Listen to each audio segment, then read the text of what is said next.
లేకుండా డబ్బులు తేలేవు. అయినప్పటికీ ప్రశ్నిస్తున్నా. అన్ని పనులు మానుకొని లక్షల కోట్ల ఆదాయం మానుకొని ఎందుకు ప్రశ్నిస్తున్నాను? నెలకోసారి వెళ్తున్నాను.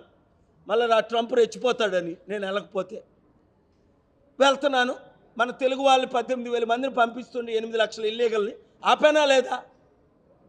కనీసం చంద్రబాబు నాయుడు కానీ, పవన్ కళ్యాణ్ కానీ, మోదీ కానీ నోరిప్పి మాట్లాడారా? నేను వాళ్ళతో మాట్లాడుతున్నాను, మీడియాలో మాట్లాడుతున్నాను, కోర్టులో మాట్లాడుతున్నాను. నేను చేయవలసినవి చేస్తున్నాను, నేను సక్సెస్ అవుతున్నాను. I am here for you, I am with you, I am for you, and I will do everything within my capacity to defend the fundamental rights of our Telugu people, especially both Telugu states and Telugu people, whether they are in America or 200 countries. I am there with you. I am giving you one letter. చూసారు కదా, ఆ letter తీసుకెళ్తే immigration వారు ఎవరు మిమ్మల్ని detain చేసినా మీ passport నెంబర్తో వెంటనే మిమ్మల్ని వదిలేస్తారు. ఎవరైనా చేశారు ఆ పని? ఇప్పుడు ఎన్ని ఛానళ్ళు మీడియాలో అయ్యిస్తున్నారు? ఎవరు మనకి? ఎవరో 2-3 తప్ప. ఓ ఏబిఎన్నో, ఓ బిగ్ టీవో, 10 టీవీయో. ఎందుకు వాళ్ళు తిడుతున్నా నేను? ఏ లేదు, ఇంకో సబ్జెక్ట్ మీరు అడగండి, తెలంగాణకు సంబంధించింది, కానీ అది మాట్లాడారు. ఎన్ని రోజులైంది? 8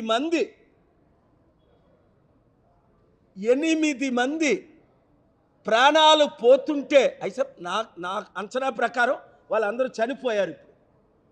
కనీసం వాళ్ళ డెడ్ బాడీస్ని తీసుకురావడానికైనా, వారి కుటుంబాన్ని ఆదుకోవడానికైనా తెలంగాణ ముఖ్యమంత్రి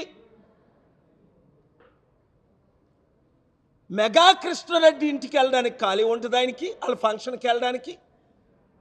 కాళేశ్వరం ప్రాజెక్టులో అవినీతి చేసిన 2 లక్షల కోట్లు మెగా కృష్ణారెడ్డిని జైల్లో పెడతానన్నాడు. 100,000 సార్లు మాట్లాడాడు. ఇప్పుడు మెగా కృష్ణారెడ్డిని ఇంటికి రమ్మంటాడు. ఈ నెల మెగా కృష్ణారెడ్డిని కలుస్తాడు.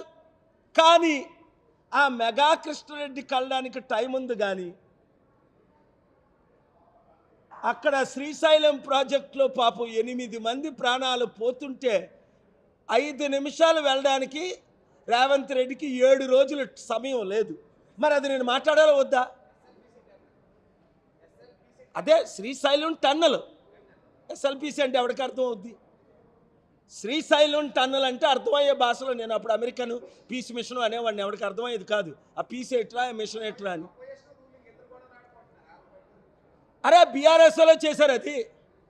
అసలు అది కట్టేసి కంప్లీట్ చేస్తుంటే అసలు కేసీఆర్కి, కేటీఆర్కి, కవితకి మాట్లాడే నైతిక హక్కు కూడా లేదు. కాళేశ్వరం విషయం కానీ, శ్రీశైలం విషయం కానీ.